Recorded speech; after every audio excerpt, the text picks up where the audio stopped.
넬슨 만델라는 원래 남아공에서 법을 공부한 변호사였습니다. 그런데 그는 흑인이 백인에 의해서 인간 이하의 취급을 받는 것을 보고 아프리카 무장단체에 가입을 하게 됩니다. 그리고 체포가 되어서 26년을 루손섬에서 감옥에서 보내게 됩니다. 백인 간수는 만델라에게 너는 절대로 살아서 이 감옥을 나서지 못할 것이라고 이야기를 합니다. 그 죄수들은 채석장에서 돌을 캐는 일을 했는데 그건 아주 힘든 일이었고, 또 백인 간수들은 흑인 죄수들을 굉장히 괴롭혔습니다. 만델라는 백인들을 죽이고 싶을 정도로 미워했지만 그는 감옥 안에서 계속 책을 읽고 운동을 했습니다. 얼마나 운동을 많이 했는가 하면 제자리 뛰기라든지 팔굽혀펴기를 얼마나 많이 했는가 하면 감옥에 들어오기 전보다 훨씬 몸이 좋아져 있었습니다. 한 번은 어떤 흑인이 백인 교도관에게 매수가 되어서 지금 탈옥 준비가 다 되어 있으니까 당신은 나를 따라오기만 하면 이 감옥을 벗어날 수 있다, 이렇게 이야기를 합니다. 근데 만델라는 이런 식으로 도망을 치면은 내가 백인에게 지는 것이다, 이렇게 생각해서 만델라는 탈옥을 하지 않았습니다. 근데 그것은 함정이었습니다. 백인 교도관이 만델라를 죽이기 위해서 그 음모를 꾸민 겁니다. 그래서 만델라가 만약 그 흑인을 따라서 탈옥을 하면 죽이려고 이 망원경이 달린 총을 가지고 기다리고 있었는데 만델라는 거기에 걸려들지 않았습니다.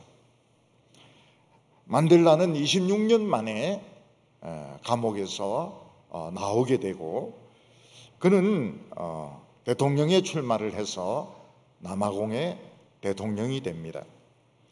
사람들은 그가 대통령이 되었으니까 그동안 자기가 감옥에서 당했던, 또 흑인들이 당했던 모든 고문이라든지 또 살인이라든지 또 모든 고통들 복수할 것이라고 생각했습니다. 근데 만델라는 복수를 하지 않았습니다. 만델라는 법을 만들어 가지고 그동안 백인들이 지었던 죄를 전부 다 조사해 가지고 발표를 하지만 처벌은 하지 않는다 하는 법을 공포를 했습니다. 그래서 흑인들을 죽이고 또 흑인들을 고문하고 흑인들을 못 살게 굴었던 경찰들, 군인들, 교도관들, 공무원들 전부 조사를 다 해서 발표를 했습니다. 그때 그 백인들이 그 죄를 인정을 하고 시인을 하고 그리고 처벌 안 당하는 것이 너무너무 고통스러워서 제발 우리를 처형해 달라고, 제발 우리를 좀 죽여달라고 그렇게 막 사정사정 해도 아무도 처벌하지 않았습니다. 만델라는 복수하지 않았습니다. 그래서 300년 동안이나 계속되던 남아공의 그 인종 갈등을 만델라는 해결을 했습니다. 죄는 밝히되 처벌하지 않는다. 우리나라는 감옥에 집어넣고 또 자살을 하고 이렇게 해야 직성이 풀리는데 그건 진짜 이기는 게 아닌 겁니다. 그냥 신문에 발표 나고 그리고 사람들이 알게 되고 그러면 끝나는 겁니다. 그거로 그 사람은 충분히 대가를 지불한 겁니다. 그래서 우리 크리스찬들은 다른 사람들이 꼭 감옥에 가야 되고 망해야 되고 죽어야 되고 이런 생각을 하면 지는 겁니다. 밝히긴 밝히되 복수하지 않는다. 이게 진짜로 이기는 것입니다. 만델라가 나중에 죽었을 때 전 세계에 있는 지도자들이 전부 남아공에 모여가지고 위대한 이 정치인의 죽음을 애도를 했습니다. 세례 요한은 곧 하나님의 사자가 올 텐데 나는 그의 신을 들 수도 없다. 그의 샌들을 들 자격도 없다고 이야기했습니다. 그는 자기 타작마당을 심판을 하셔서 알곡은 창고에 모아들이고 쭉정이는 꺼지지 않는 불에 태울 것이라고 말을 했습니다. 세례 요한은 나는 물로 너희에게 세례를 주지만 메시아는 불과 성령으로 세례를 주실 것이라고 증거했습니다. 예수님께서는 마귀의 시험을 이기신 후에 갈릴리를 다니면서 맹인들의 눈을 뜨게 하고 저는 자들을 걷게 하셨습니다. 맹인이 눈을 뜨게 했다 하는 것은 메시아가 온 증거입니다. 맹인이 눈을 떴다, 치료받았다 하는 것보다 더 중요한 것이 뭔가 하면 메시아의 시대가 왔다는 것입니다. 예수님께서는 나사렛 회당에 들어가셔서 이사야 61장 1절을 읽으시고 자기가 메시아인 것을 선포하셨습니다.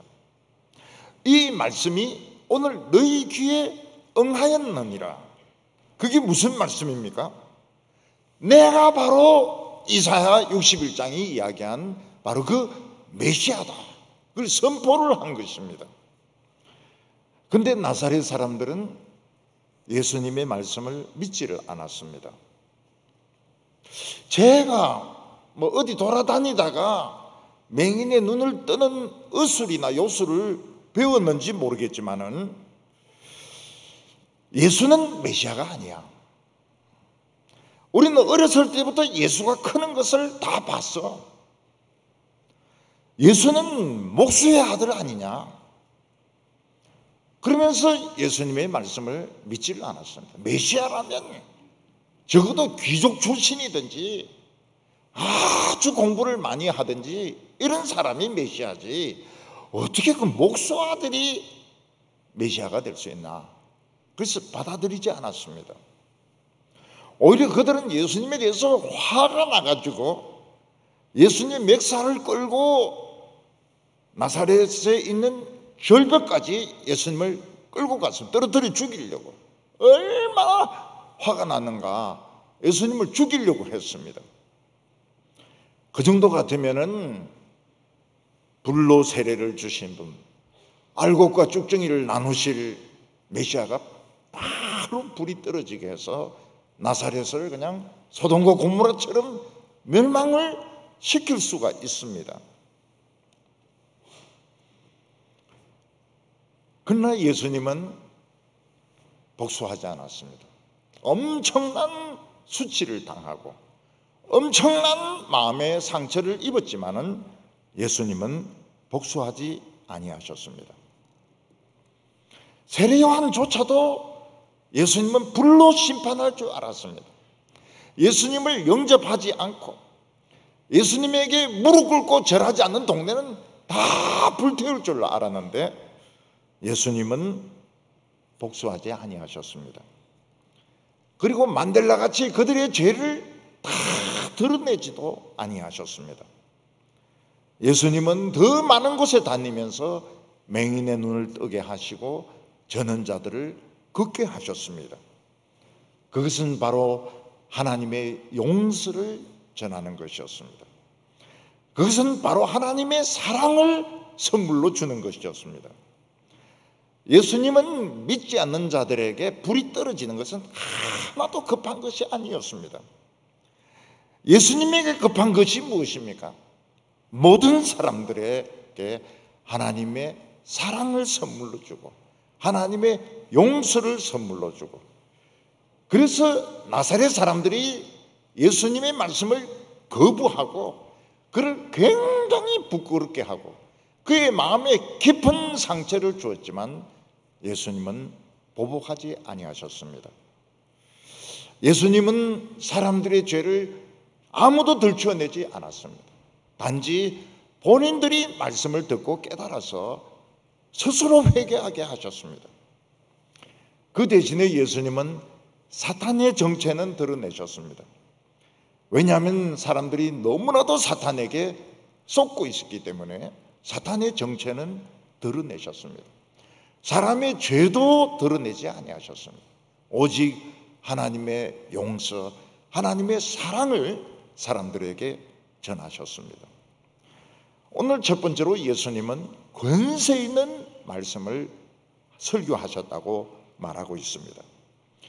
예수님은 자신의 고향인 나사렛에서 죽을 뻔했습니다. 예수님을 가장 잘 알고 잘 이해한다는 나사렛 사람들이 예수님을 믿지 않고 그를 절벽까지 끌고 가서 떨어뜨려 죽이려고 한 것은 불로 심판받을 일이었습니다. 그런데 나사렛 사람들에게는 하늘에서 불이 떨어져서 다 불타 죽는 것 대신에 갑자기 동작 그만 상태가 일어났습니다. 나사렛 사람들은 예수님을 밀기만 하면, 발로 차기만 하면 예수님은 절벽에서 떨어져서 죽을 텐데 그들은 손도 움직일 수 없었고 발도 움직일 수 없었고 몸도 움직일 수 없었고 입도 움직일 수 없는 그냥 동작 그만 온몸이 그냥 굳어버리는 상태가 일어났습니다. 예수님께서는 꼼짝도 못하고 있는 나사렛 사람들 사이를 천천히 걸어서 산에서 내려오셨습니다. 만약 나사렛 사람들이 조금이라도 믿음이 있었다면 왜 우리에게 이런 일이 일어났을까? 예수님을 끌고 간 사람들이 상당히 많은데 그 모든 사람들이 왜 갑자기 행동이 중지되는 이런 순간이 일어났을까? 우리가 잘못 생각한 거 아닌가? 이분은 진짜 메시아가 아닌가? 이렇게 생각을 해야 옳은데 나사렛 사람들은 그냥 동작 그만 상태에 있다가 풀리니까 그냥 집으로 돌아가고 말았습니다. 나사렛 사람들에게는 진짜 위험한 순간이었습니다. 그들이 하나님의 아들을 절벽에서 떨어뜨려 죽이려고 했을 때 하늘에서는 불덩어리가 떨어지려고 준비하고 있었던 것입니다. 그러나 예수님은 나사렛 사람들에게 복수하지 아니하셨습니다. 그들을 용서하셨습니다. 그들에게 하나님의 사랑을 선물로 주었습니다.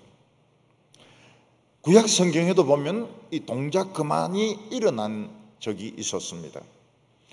이스라엘 왕 여로보암이 참 이 공사판 감독인데 하나님이 이스라엘 왕이 되게 했습니다. 근데 그는 자기 자리가 참 불안해가지고 금송아지 우상을 만들어서 베델에서 금송아지에게 제사를 드리고 있었습니다. 그때 유다에서 한 젊은 선지자가 올라와서 다나 너는 쪼개질 것이며 단 위에 있는 죄는 밑으로 쏟아질 것이라고 예언을 했습니다. 그리고 여기서 지금 제사 드리고 있는 선지자와 제사장은 앞으로 요시야라는 사람이 나와서 그 뼈를 불태울 거라고 예언을 했습니다. 그러니까 여로보암이 막 화가 나가지고 저놈 잡아라 하는데 딱 마비가 되어버렸습니다. 손이 굽혀지지가 않는 겁니다. 동작 그만이 되어버렸습니다. 그냥 이래가 계속 있는 겁니다. 그러니까 여로보암은 자기 마음을 바꾸어서 젊은 선지자에게 하나님께 좀 기도를 해가지고 좀 굽혀지게 해달라고 부탁을 합니다.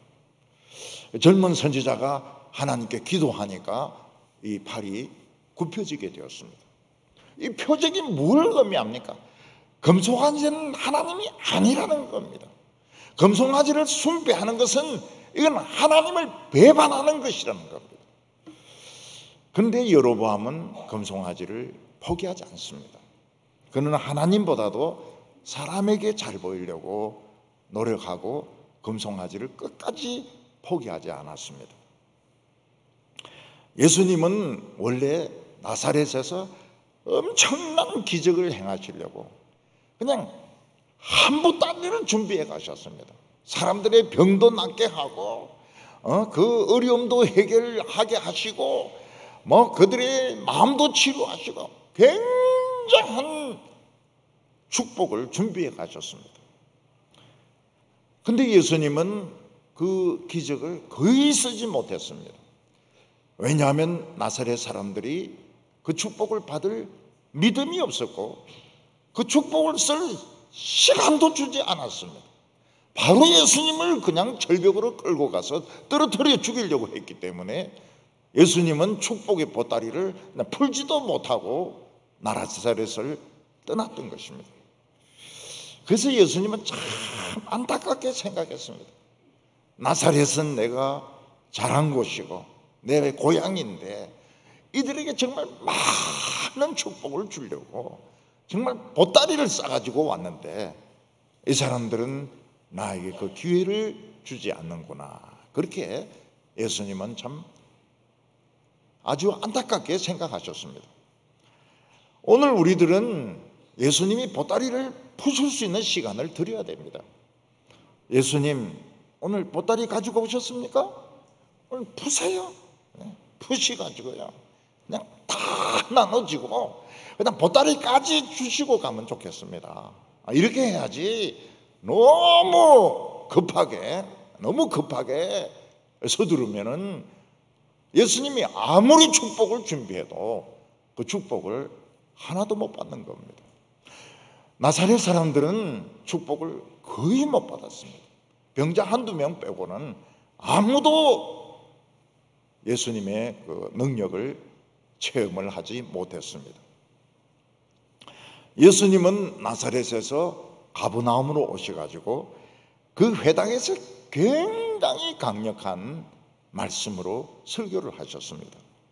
31절과 32절을 보면 갈릴리의 가버나움에 내려오사 안식일에 가르치심에 그들이 그 가르침에 놀라니 이는 그 말씀이 권위가 있었습니다. 가버나움 사람들은 예수님의 설교를 듣고 놀랐습니다. 왜냐하면 예수님의 설교는 엄청난 파워를 가지고 있었습니다. 예수님의 설교는 인간적인 권면이나 윤리적인 조언 정도가 아니고 하나님이 하늘에서 막 폭포를 쏟아 부으시고 그들의 가슴에 막 태풍이 밀려오고 그냥 앉아 있는데 몸이 막 저절로 밀려갈 정도로 권세 있는 그런 설교를 하셨던 것입니다. 그 말씀 앞에 사람들은 제대로 앉아 있을 수도 없었습니다. 막 뒤로 막 밀리는 거예요. 사탄은 숨어 있을 수가 없었습니다. 사탄의 정체는 그냥 낱낱이 다 드러나고 사람들은 설교 들으면서 설교 속에 빨려 들어가서 막 울기도 하고 웃기도 하고 시간이 얼마나 흘렀는지 모를 정도로 그런 은혜를 받았던 것입니다. 죄가 생각나는 사람은 울면서 회개하고 하나님의 사랑이 느껴지는 사람들은 기뻐서 웃기도 하고 이때 강력한 설교는 사람의 말재간에서 나오는 것이 아닙니다. 이것은 성령의 큰 능력에서 나오는 것입니다.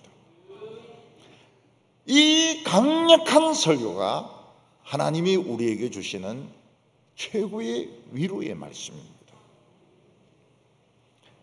하나님의 말씀이 강력하게 선포될 때는 하나님 말씀이 불덩어리면서 동시에 생수입니다. 뜨겁기도 하고 차갑기도 합니다. 이 세상에 뜨거운 것과 차가운 것은 같이 있을 수가 없습니다. 그런데 하나님의 말씀 안에는 뜨거운 것과 차가운 것이 같이 있습니다. 그래서 하나님 말씀이 너무 뜨거워서 막 속이 불타는 것 같아요.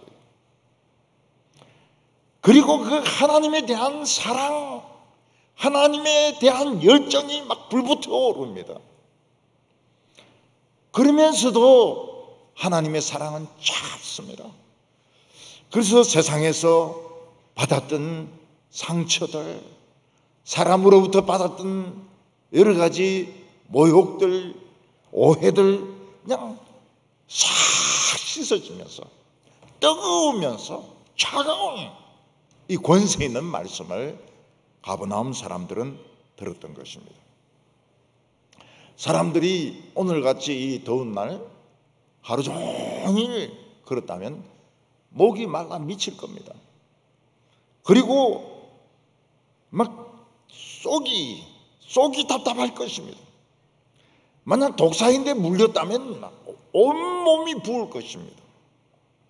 그때 하나님께서는 불을 넣어서 태워주시고 찬물 넣어서 시원하게 만들어 주시는 겁니다. 이게 권세 있는 설교입니다. 사람을 그냥 웃기는 것이 아니고 막 파워가 오는 겁니다. 파워가, 하나님의 파워가 내 가슴 속에 막 밀려오는 것입니다. 그래서 저절로 기도가 나와요. 저절로 무릎 꿇고 하나님께 기도하게 됩니다. 하나님께서는 이사야 선지자에게 뭐라고 말했습니까? 너희 하나님이 이르시되 너희는 위로하라, 내 백성을 위로하라. 너희는 예루살렘의 마음에 닿도록 말하며 그것에 외치라. 그의 노역의 때가 끝났고 그 죄악이 사함을 입었느니라. 하나님의 백성들이 하나님의 말씀을 믿지 않고 우상을 섬기고 세상을 따라갈 때 그들은 하나님으로부터 버림을 받습니다. 그들은 강력한 말씀을 들을 수가 없습니다.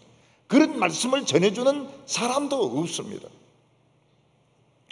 그래서 이방 나라에 끌려가서 노예가 되고 죄수가 되고 인질이 되고 독사에게 물려서 온몸은 텅텅 붓고 목은 마르고 가슴은 답답합니다. 하나님께서 그들을 용서하실 때가 되면 어떻게 됩니까? 강력한 하나님의 말씀을 듣게 됩니다. 그래서 불로 태우시고 생수로 시원하게 하시고, 그게 무엇입니까? 과거에 잘못된 것들은 다 불로 태우시고 그냥 차갑고 시원한 생수를 주셔서 새 사람으로 만드시는 겁니다. 오늘 우리에게 필요한 것은 바로 이런 말씀입니다.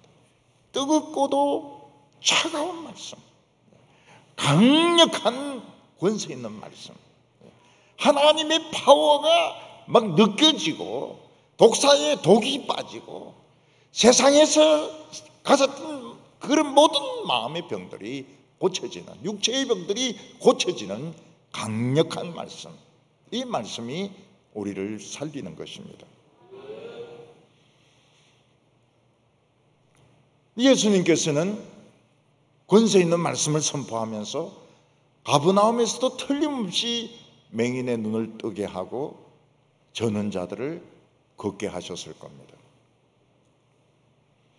물론 개인적으로 맹인이 눈을 뜨고 저는 자들이 걷고 말 못하는 자들이 말을 하는 것은 개인적으로 굉장한 축복입니다. 그러나 이것은 개인적인 치료나 개인적인 기적을 떠나서 이것은 하나님의 아들 메시아가 온 증거였습니다. 그래서 예수님은 여러 번 말씀하셨습니다. 귀 있는 자는 들을지어다. 귀 있는 자는 들을지어다. 귀 있는 자는 들을지어다. 그게 무슨 말입니까? 사람들은 맹인이 눈을 뜬 것을 봅니다. 저는 자들이 걷는 것을 봅니다. 아, 맹인이 눈을 떴구나. 저는 자들이 걷는구나. 이거는 듣지 못하는 겁니다. 뭘 들어야 됩니까? 메시아가 왔구나. 하나님의 아들이 왔구나. 이제 새로운 시대가 시작되었구나.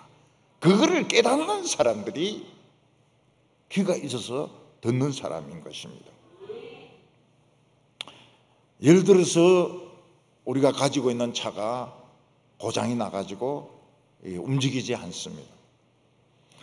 근데 벤츠 회사에서 최고의 기술자가 옆에 있습니다. 그 사람인데 부탁하면 어떻습니까?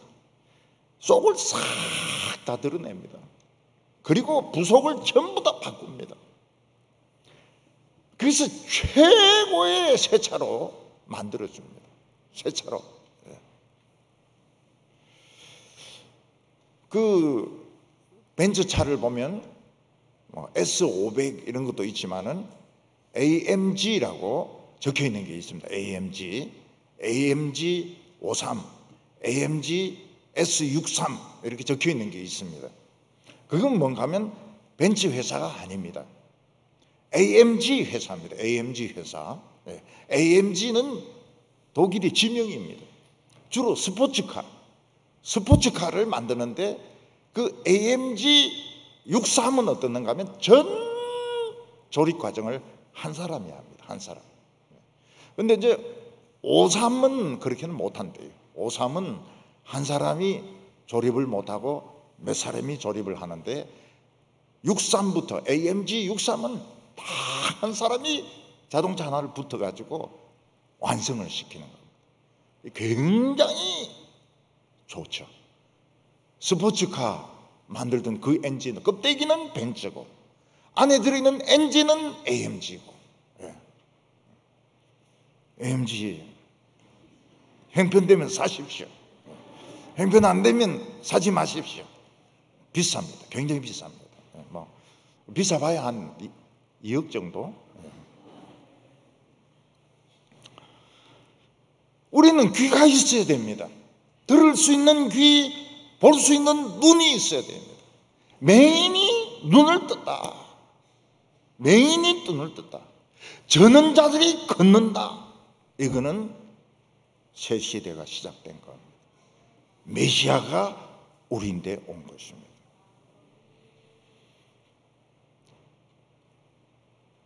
하나님의 능력이 우리에게 돌아온 것입니다. 하나님의 파워가 컴백 우리에게 돌아온 것입니다. 하나님의 말씀은 우리를 위로합니다. 권세 있는 말씀이 우리를 위로합니다. 내가 왔다. 아무것도 걱정하지 마라. 최고의 자동차로 만들어주겠다. 최고의 인생으로 만들어주겠다. AMG로 만들어주겠다. 그런 뜻이, 그게 귀가 있는 사람입니다. 눈이 있는 사람이에요. 새 시대가 왔구나. 새로운 인생이 시작되었구나. 그래서 행복해야 돼요. 행복하지 않으면 안 돼요. 주위에 있는 환경만 보고 불행하면 안 돼요. 굉장히 행복해야 됩니다. 이게 귀가 있는 사람들이에요. 그래서 이걸 못 보는 사람들은 오늘 집에 가서 고호가 귀 잘라버리시기 바랍니다. 고호가 왜 귀를 잘랐는가? 말씀을 들을 귀가 없었기 때문에 칼로 막 베어버린 거예요. 고호는 제대로 하는 게 없다고 그랬습니다. 자기는 제대로 할 수 있는 게 하나도 없다고. 한평생에 그림을 딱 한 개 팔았습니다. 그 한 개 그림도 동생이 산 겁니다. 동생이 딴 사람 이름으로 산 겁니다. 귀 잘라버렸죠. 그리고 자살한다고 총으로 심장을 쐈는데 심장을 또 못 맞춰가 옆에를 맞춰가지고 며칠 더 고생했습니다. 빨리 죽을 건데 한 이틀 더 고생하다가 나는 제대로 하는 게 하나도 없구나. 하나도 없구나. 귀 잘라버리세요. 귀가 있으면 들으시기 바랍니다. 행복해야 돼. 행복해야 돼. 나이를 떠나서 나는 지금 늙었으니까 행복 못하겠다. 그 나사렛 사람들하고 똑같은 겁니다. 나사렛 사람들하고 똑같아요. 나는 직장이 없으니까 행복 못하겠다. 예수님 4층에서 떨어뜨리겠다. 그거 나사렛 사람들하고 똑같은 겁니다. 믿으세요. 하나님이 자기 백성을 위로하시는구나. 하나님이 나를 위로하시는구나. 위로를 받아야 됩니다. 오늘 두 번째로 예수님은 사탄의 정체를 드러내셨습니다. 우리는 이 세상에 살면서 마귀라든지 사탄을 한 번도 본 적이 없습니다. 예수 믿지 않는 사람들이 제일 무서워하는 것이 이 마귀, 귀신입니다. 귀신. 우리 어렸을 때 형이 귀신 이야기하면 굉장히 무서워서 이불 속에 들어가고 그 화장실도 못 갔어요. 화장실은 이제 밖에 있지 않습니까? 그 화장실 뚫린 대로 귀신이 손 올려가지고 엉덩이 쓰다듬어 준다 뭐 이런 소리 하면은 밤에 화장실 못 갔어요. 너무 무서워가지고. 귀신 영화들 전부 엉터리입니다. 전부 엉터리. 뭐 엑소시즘부터 시작해가지고 일본 영화들 귀신 나오는 거 전부 엉터리입니다. 귀신을 모르니까요. 귀신을 모르니까요. 일본의 그 어린이들 만화 토토로 있지 않습니까? 토토로. 토토로에 보면은 이 나무가 속은 비었고 나무가 다 큰 너티 나무가 있는데 그 안에 뭐 이 귀신이 산다고 그래요. 거기에 가봤습니다. 이게 어디 있는가 하면 대마도에 있어요. 대마도에 보니까 속이 빈 그 나무가 있더라고요. 딴 사람들은 그 안에 들어가서 막 사진도 찍고 이러는데 나 안 들어갔어요. 귀신이 싫어가지고 토토로 싫어가지고 안 들어갔어요. 근데 일본 애들은 막 토토로라 하면 그렇게 좋아합니다. 만화 토토로 너무너무 좋아해요. 우리가 이 세상에서 일어나는 사고나 질병이나 모든 불행이 마귀가 한다고 볼 수는 없습니다. 그렇지만은 대형 사고라든지 어떤 큰 불행들은 사탄이 자극을 주고 일으키는 것이 사실입니다. 그런데 사람들은 마귀의 정체를 모르기 때문에 정부를 욕을 하고 저 사람이 부주의해서 이런 일이 일어났다 이렇게 이야기하는데 사실은 이 세상은 영적인 전쟁터인 것입니다. 33절과 34절 보면 회당에서 더러운 귀신 들린 사람이 있어 크게 소리질러 이르되 나사렛 예수여 우리가 당신과 무슨 상관이 있나이까? 우리를 멸하려 왔나이까? 나는 당신이 누구인 줄 아노니 하나님의 거룩한 자니이다. 예수님이 계실 때 이스라엘 땅에 미친 사람들이 많았습니다. 그런 사람들은 소리를 지르기도 하고 침을 흘리기도 하고 욕을 하기도 하고 막 폭력을 행하기도 하고 아주 비정상적이었습니다. 사람들은 근데 이래 미친 사람들은 힘이 굉장히 셉니다. 그래서 한두 사람이 그런 사람들을 컨트롤 못해요. 적어도 4명, 5명이 덤벼 들어가지고 팔 하나씩 다리 하나씩 들고 이렇게 해야 끌고 나갈 수가 있지. 이 귀신 들린 것들은 힘도 굉장히 셉니다. 근데 이 이스라엘 사람들은 귀신 들렸다 그건 알았지만은 귀신이 진짜 어떻게 생겼고 어떻게 들어갔고 어떤 효과를 일으키고 어떻게 하면 나가고 이런 것에 대해서 아무것도 몰랐어요. 손을 댈 수가 없어요. 오늘 사람들이 제일 모르는 게 뭔가 하면 사탄이 있다는 걸 몰라요. 마귀가 있다는 걸 모릅니다. 그래서 사람들이 많이 죽고 사고가 일어날 때 이거는 정부 책임이다. 이거는 부주의해서 그렇다. 막 이런 식으로 공격을 합니다.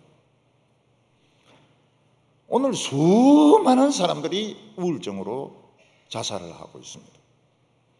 옛날에는 우울증이라고 하는 것은 병으로 인정을 안 했습니다.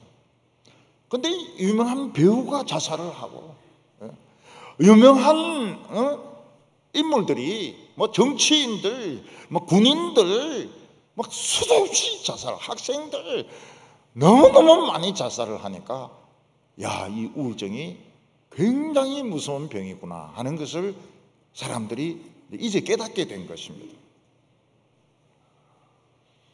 우울증 자체는 귀신 들린 것은 아닙니다. 귀신 들린 거하고 우울증은 달라요.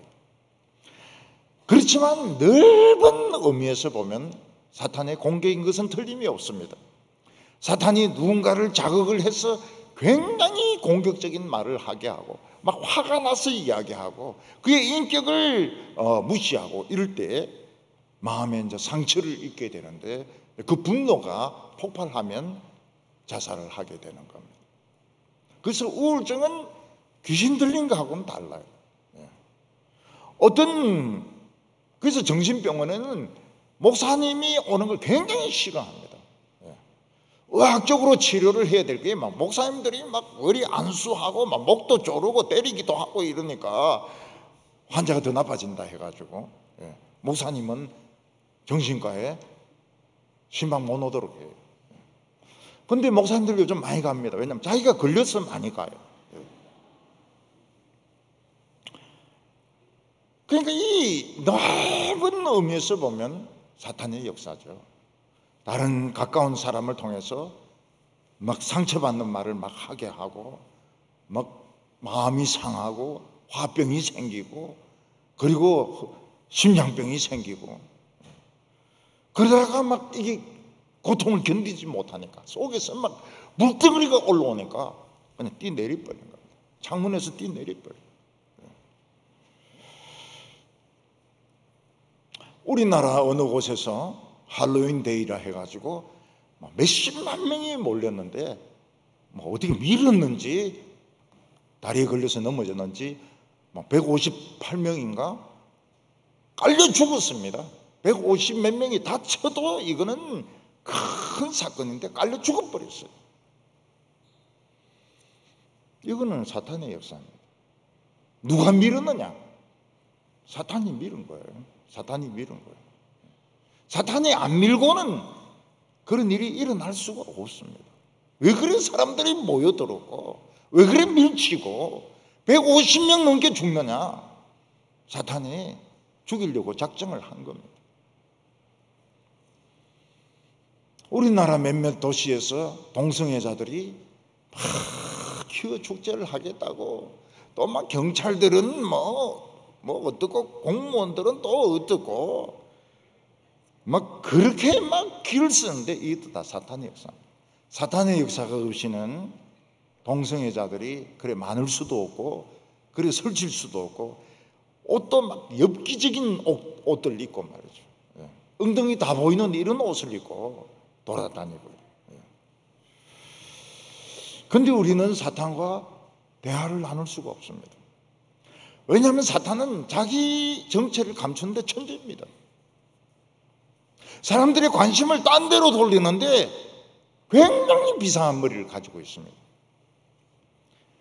근데 마귀나 귀신이나 악령이 예수님 앞에서는 발발발발 떨고 꼼짝을 못합니다. 왜냐하면 예수님은 마귀의 정체, 귀신의 정체, 악령의 정체를 다 알고 있습니다. 숨을 수가 없어요. 예를 들어서 어떤 소매치기가 버스에서 가방을 훔쳤습니다. 그 사람들은 누가 범인인지 몰라요. 근데 경찰이 또 올라오면 어떻게 합니까? 아이고, 네가 또 했구나. 딱 때리면서 따라와. 왜냐하면은 다 알거든요. 경찰은 누가 조폭이고 누가 소매치기고 뭐 누가 사기꾼인지 다 아는. 아이고, 네가 또 사기를 저질까? 딱 때리면서 일로 와. 근데 이 조폭이나 이런 사람들이 경찰에 가고 검찰에 가면 그리 말을 잘 듣는데요. 제일 말 잘 듣는 것들이 조폭이에요. 조폭. 왜냐하면 너무 잘 알기 때문에. 마귀나 귀신이나 악령들이 예수님 앞에는 꼼짝을 못합니다. 왜냐하면 예수님은 사탄에 대해서 속속들이 다 알고 있습니다. 또 예수님은 육신을 입고 오기 전에 사탄을 한번 거의 죽였던 것 같아요. 악령들을 그냥 한번 죽여놨던 것 같아요. 예수님이 막 성품이 굉장히 좋으시다, 그래 오해하지 마세요. 예수님도 성격이 대단하십니다. 이 세상에 있을 동안만 예수님께서 참고 또 참고 또 참았지만은 부활하고 나서 사탄 보면 막 죽여버립니다. 쇠몽둥이를 가지고 막 그릇 깨듯이 다 깨버립니다. 박살을 내버립니다. 그러니까 이 악령이나 귀신들이 예수님을 보면은 실력을 알잖아요. 발발발 떱니다. 아, 예수여, 나사렛 예수여, 우리가 당신과 무슨 상관이 있습니까? 그게 무슨 말입니까? 나라가 틀리다는 거예요. 예를 들어서 우리가 미국에 가서 경찰에 체포돼 가지고 구속이 되면 뭐라고 하면, 우리는 미국인이 아닙니다. 우리는 미국인이 아닙니다. 우리는 코리안입니다. 그러면 이제 이 사람들이 한국으로 넘겨야 되는 거예요. 귀신들은 전부 귀신의 나라에 속해 있습니다. 사탄의 나라에 속해 있습니다. 예수님하고는 나라가 달라요. 우리 무슨 상관이 있습니까? 나라가 틀린데. 하나님의 아들이 나타난 것은 사탄의 나라를 박살을 낼 줄로 알았습니다. 당신이 우리를 멸망시키려고 왔습니까? 나는 당신이 누구인 줄 아노니 하나님의 거룩한 자입니다. 하나님의 거룩한 자는 하나님에게서도 최고로 아끼는, 최고로 존귀한 분이란 뜻입니다. 사탄은 예수님의 능력을 알아봤습니다. 예수님이 육신으로 오시기 전에 사탄은 두들기 팬 것 같아요. 예수님. 귀신들은 그냥 예수 하면 벌벌 떨었습니다. 자기 정체를 밝히고 아예 자수를 다 했습니다. 안 그러면 막 예수님이 막 지옥에 집어넣을지 모르니까요. 예수님은 귀신에게 잠잠하라, 입 다물고 그 사람에게서 나와라, 한마디도 하지 마라.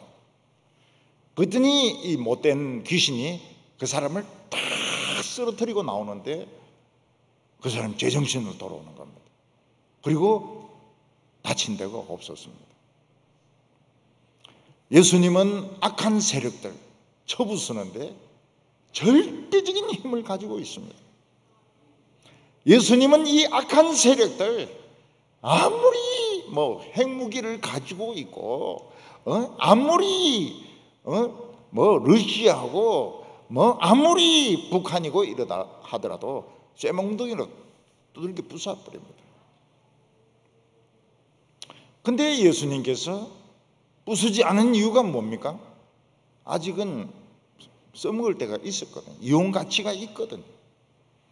36절에 다 놀라 서로 말하여 이르되 이 어떠한 말씀인고 권위와 능력으로 귀신을 명함에 나가는도다. 가버나움 사람들은 귀신의 정체를 알게 된 겁니다. 자기 입으로 이야기를 하니까요. 당신과 나와 무슨 상관이 있습니까? 귀신은 귀신 나라, 사탄은 사탄의 나라, 거기에 속해 있는 겁니다. 예수님은 사탄의 나라를 멸망시킬 수 있는 이런 능력을 가지고 계신 분이었습니다. 사람들은 귀신의 정체를 알았습니다. 사람이 알코올 중독자가 되면 할머니들은 뭐라고 말합니까? 저거 술 귀신이 들었다고. 어떤 사람이 막 욕을 막 하면 저거는 욕 귀신이 들었다고. 막 이단이 돼 가지고 막 설치되면 저거는 이단 귀신이 들렸다고. 어느 정도는 맞습니다. 그 귀신 안 들리면 그렇게 술을 마시겠습니까? 귀신 안 들리면은 그렇게 욕을 하겠습니까? 아, 우리 남편은 예배 시간에 조는 귀신이 들었다고. 그거는 좀 안 맞는 것 같아요. 자기가 조는 거지 귀신 들린 건 아니에요. 우리 집사람은 설사 귀신이 걸렸습니다. 그거는 그냥 설사하는 거죠. 설사하는 거고 그냥 약 소화제 먹으면 되는 거지 뭐 설사 귀신이 어디 있습니까? 예수님은 악한 세력을 쳐부술 수 있는 힘이 있습니다. 그래서 조직폭력배나 이런 사람들은 거리로 나오면 안 돼요. 교회도 나쁜 의도로 들어오면 안 됩니다. 나쁜 의도로 들어오면 예수님이 쇠뭉둥이 가지고 머리를 부서뜨려 버리고 경상도 말로 빠사버리고. 조폭이 어디까지 올 수 있습니까? 목욕탕에서 용문신을 자랑하면서 그냥 말없이 아무 말 없이 그까지는 허용이 되지만은 뭐 시내를 돌아다닌다든지 낮에 돌아다닌다든지 회칼 들고 막 다닌다든지 이거는 잡아 죽여야 되는 겁니다. 옆에 어마어마한 분이 우리의 주님인데 맨날 터지고 다니고 맨날 울고 다니고 이거는 안 맞습니다. 그래서 청소년들은 무조건 예수 믿어야 돼요. 청소년들은 무조건 예수 믿어야 돼요. 학교에서 막 때리려고 하면은 때리라 그러면은 슬슬 물러갑니다. 이놈 뒤에 뭐가 있다. 저거 형이 경찰이든지 아버지가 경찰서장이든지 뭐가 있다. 이래가지고 슬슬 도망가요. 저는 많이 경험해 봤습니다. 맞고 다니고 맨날 당하고 그럴 필요가 없어요. 한번 해보자. 그래, 한번 붙어보자. 한번 붙어보자. 예수도 안 믿는데 한번 붙어보자. 이러면 피뜨기 됩니다. 두들기 맞았어. 예수를 믿어야 돼요. 세 번째로 예수님은 하나님의 사랑을 계속 전하셨습니다. 예수님께서는 그동안 하나님을 대적하고 우상 숭배하고 죄만 지었던 유대인들을 불로 심판하지 아니하셨습니다. 그들을 용서하셨습니다. 그 대신에 하나님의 용서를 선물로 주셨습니다. 용서가 뭡니까? 병이 낫는 것이었습니다. 하나님의 사랑을 선물로 주셨습니다. 병이 낫는 겁니다. 맹인이 눈을 뜨고 새 인생을 사는 것입니다. 예수님이 회당에서 나오셔서 베드로의 집으로 가게 되었습니다. 예수님이 어느 방에 들어가셔서 이제 식사를 하려고 하는데 옆방에서는 베드로의 장모가 열병으로 굉장히 위기를 겪고 있었습니다. 한쪽 방에는 생명의 주님이 계신데 한쪽 방에서는 한 사람이 죽어가고 있었습니다. 그때 사람들은 예수님께 지금 옆방에 사람이 하나 죽어가고 있다고. 그러니까 예수님이 그 방으로 가셔서 열병을 꾸짖으셨어요. 에이 열병아, 왜 지금 연락이 하느냐고. 그러니까 열이 탁 떠나는 거예요. 열 떠나니까 베드로의 장모는 완전 정상이 되었습니다. 그래서 예수님의 그 식사 준비를 이 베드로의 장모가 다 했어요. 예수님은 막 뭐든지 꾸짖습니다. 뭐든지 막 꾸짖어요. 열병도 꾸짖고 귀신도 꾸짖고 바람도 꾸짖고 파도도 꾸짖고. 베드로의 장모는 베드로의 가족이었습니다. 예수님은 주님의 일을 하는 사람들의 가족을 불쌍히 여기십니다. 부인이라든지 아이들의 건강도 예수님께서는 불쌍히 여겨주십니다. 예수님은 예수님의 제자들의 가정 식구들을 모르는 체 하거나 팽개치지 않습니다. 우리는 교인들이 누가 아프다 그러면 자꾸 예수님에게 이야기해야 됩니다. 어느 권사가 아프고요, 어느 집사가 아프고요, 어떤 청년이 아프고요. 본인은 기도 잘 못해도 옆에서 자꾸 이야기를 해주면 예수님이 병을 꾸짖습니다. 코로나는 좀 야단 많이 맞아야 돼. 코로나는. 목회자의 부인도 지켜주십니다. 저는 그걸 믿어요. 그래서 제 아내나 우리 집 아이의 건강도 지켜주신다. 혹시 병이 와도 하나님은 치료해 주신다. 그걸 믿습니다. 믿어요. 어느 전도사 애가 아픕니다. 어느 목사의 장모가 열이 펄펄 납니다. 그걸 기도 시간에 자꾸 이야기해 주라고. 수요일 금요일 날 막 이름을 부르면서 기도하는 교회는 많지는 않을 겁니다. 우리는 막 이름을 불러요. 이름을 불러요. 그런데 어떤 목사님은 사모님이 중풍으로 쓰러져 가지고 막 10년 동안 누워있는 그런 분도 계세요. 우리가 그런 것까지는 잘 모르죠.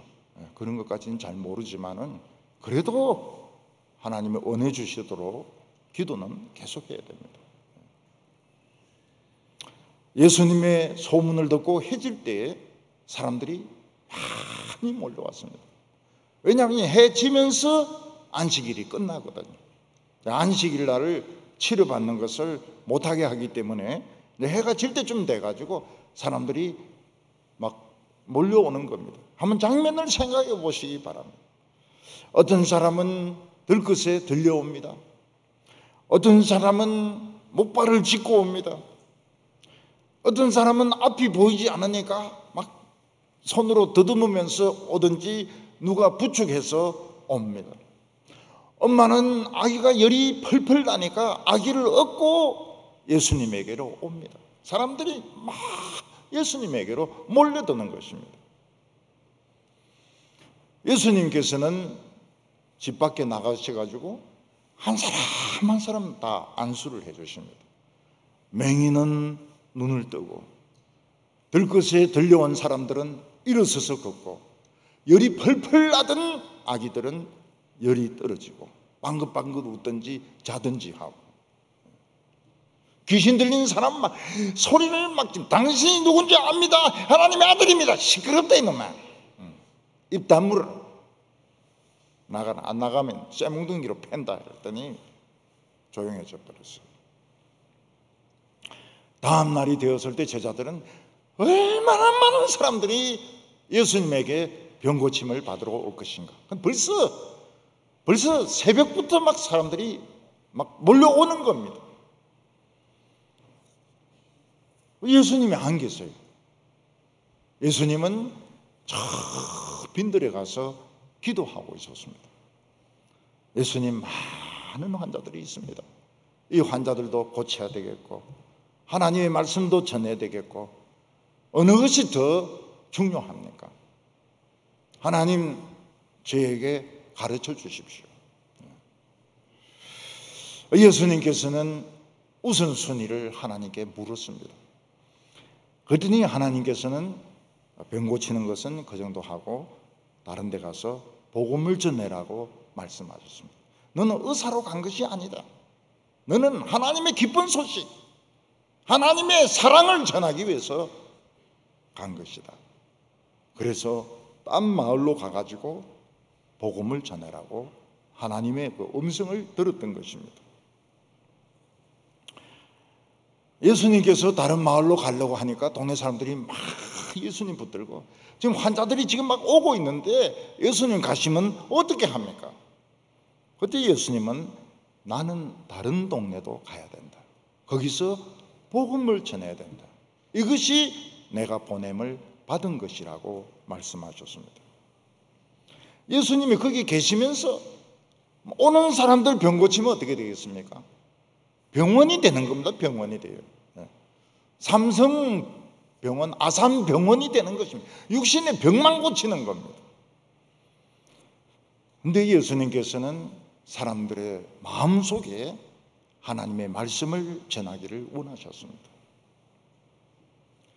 병 안 걸린 사람은 안 오는 거예요. 병 나으면 또 안 오는 거예요. 예수님은 일일이 찾아가셔서 참 너무 소극적이어서 예수님께 나오지 못하는 사람들 예수님이 찾아가셨어. 가장 낮은 곳까지 찾아가셔서 그들에게 하나님의 사랑을 말씀해 주셨던 것입니다. 예수님께서는 길을 잃고 헤매는 양 한 마리가 많은 사람들의 병을 고치는 것보다 더 중요하게 생각하셨습니다. 우리는 예수님에게 전부 중요한 사람들입니다. 아주 중요한 사람들입니다. 우리의 우선순위는 어디에 있습니까? 항상 어려운 것이 그겁니다. 우리의 우선순위는 어디에 있느냐? 예수님은 많은 사람이 오는 곳에서 병을 고치는 것보다도 예수님에게 성격적인 이유로 오지 못하고 너무 소극적이고 너무 마음이 이 상처를 받아서 오지 못하는 사람들 예수님이 찾아가시기를 원하셨습니다. 또 다른 동네에 가서 복음을 전해야 된다. 이게 내가 온 목적이라고 말씀하셨습니다. 오늘 우리는 나사렛 사람들 같이 마음을 강팍하게 하지 마시기를 바랍니다. 동작 그만 또는 입 그만 이런 현상이 일어났을 때 생각을 해야 됩니다. 왜 동작 그만이 일어났을까? 왜 입이 다물어졌을까? 생각을 해야 됩니다. 예수님께서는 권세 있는 설교를 통해서 우리를 위로하십니다. 위로를 받으시기를 바랍니다. 새로운 시대가 왔구나. 새로운 인생이 시작되고 있구나. 세상적인 생각을 버려야 되겠구나. 오늘 마음속에 불이 떨어지기를 바랍니다. 생수가 터져나와서 시원한 마음이 되시기를 바랍니다. 기도드리겠습니다. 거룩하신 하나님 아버지, 예수님을 보내주셔서 감사합니다. 오늘 주님의 말씀이 권세 있게 우리 마음에 임하게 하여 주시옵소서. 불로서 불덩어리로 임하게 하여 주시고 시원한 생수로 임하게 하여 주셔서 모든 쓰레기는 타게 하시고 우리의 답답함은 시원하게 씻겨지게 하여 주시옵소서. 예수님이 우리와 함께 계시는 것을 믿게 하여 주시옵소서. 우리 성도들을 위로하여 주시옵소서. 위로받게 하여 주시옵소서. 예수님의 이름으로 기도하옵나이다. 아멘.